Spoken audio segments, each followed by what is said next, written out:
An electric motor is a device that will spin when an electrical current is supplied to it.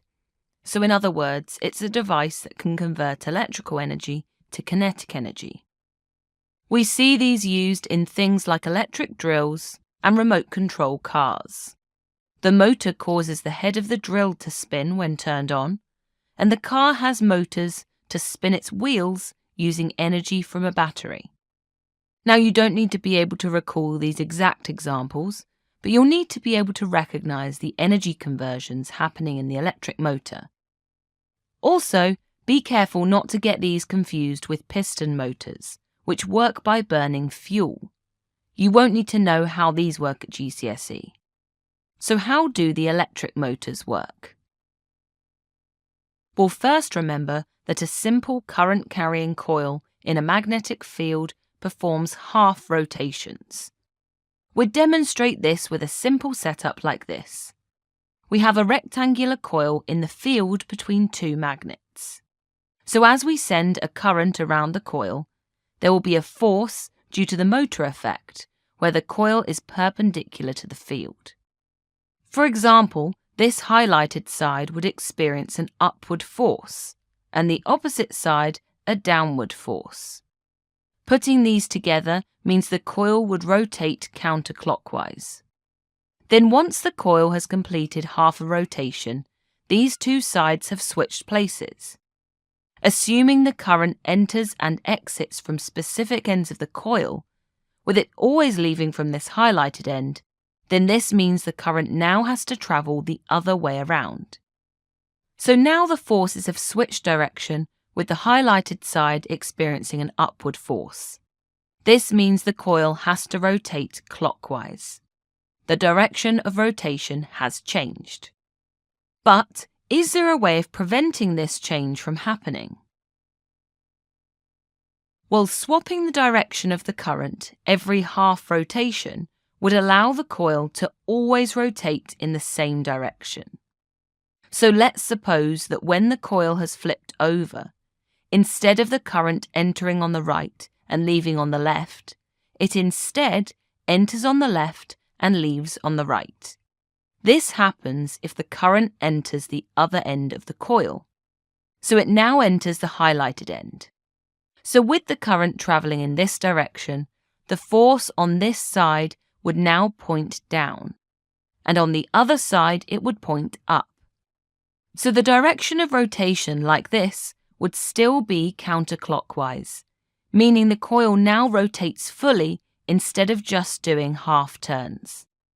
This is what we need to happen in an electric motor, and we do so using a special device. A split ring commutator and brushes allow the current to be continuously supplied as the motor spins. Let's look at our coil setup again, but now with the coil attached to this device. This is a split ring commutator, with each end of the coil connected to one of these half rings. We then have two wire brushes, which the rings are in contact with. We connect the commutator to a circuit with a current. This will enter one of the brushes and be carried through the split ring and into the coil. Then after travelling around, it will leave through the other split ring and out the other brush to the rest of the circuit. With this setup, the coil is free to spin without breaking the circuit. But there's another key property of the split ring commutator. First, let's look more closely at what's happening in it. So the small gap in the split ring commutator causes each half of the ring to be in contact with a different brush. So here's how the commutator looks from the front. Remember that each half of this ring will be connected to a different end of the rotating coil. As we saw before, a current can enter one of the brushes and be carried through one of the halves of the ring. Then, after travelling around the coil, it comes back through the other half of the ring and through the other brush. Importantly here, because the ring is split in half, we have two different conductors rather than one. The left half is only in contact with the left brush, and the right half only in contact with the right brush.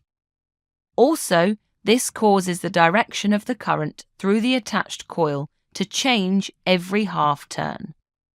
Let's now see what happens when the ring does a half rotation.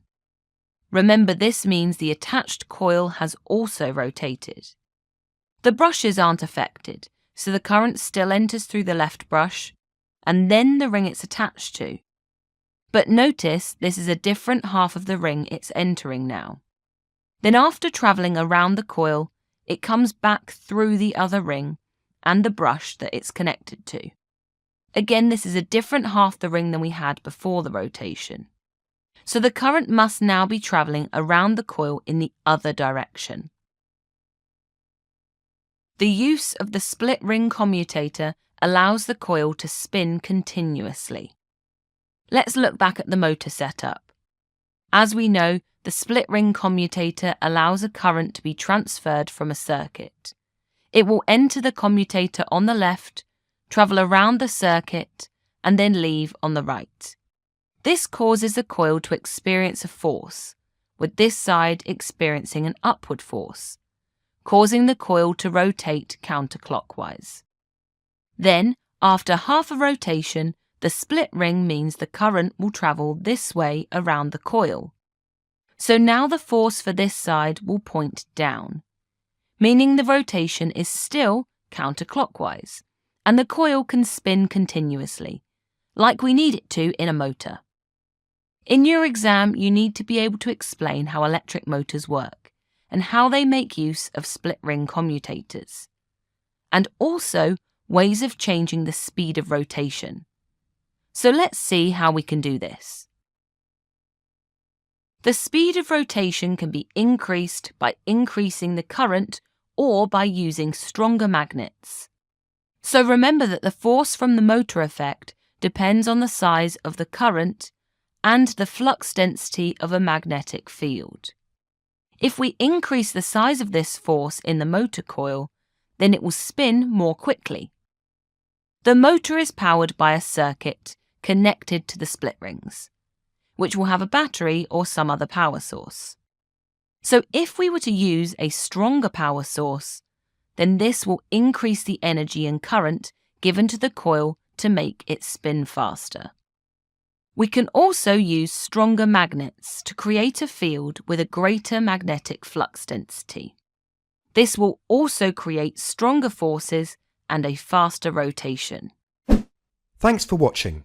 If you want to take your GCSE revision to the next level, head over to launchpadlearning.com and check out our smart learning platform that's been designed to get you top results in your exams. We cover your whole specification and make revision fun with interactive quizzes, easy-to-follow videos, and more.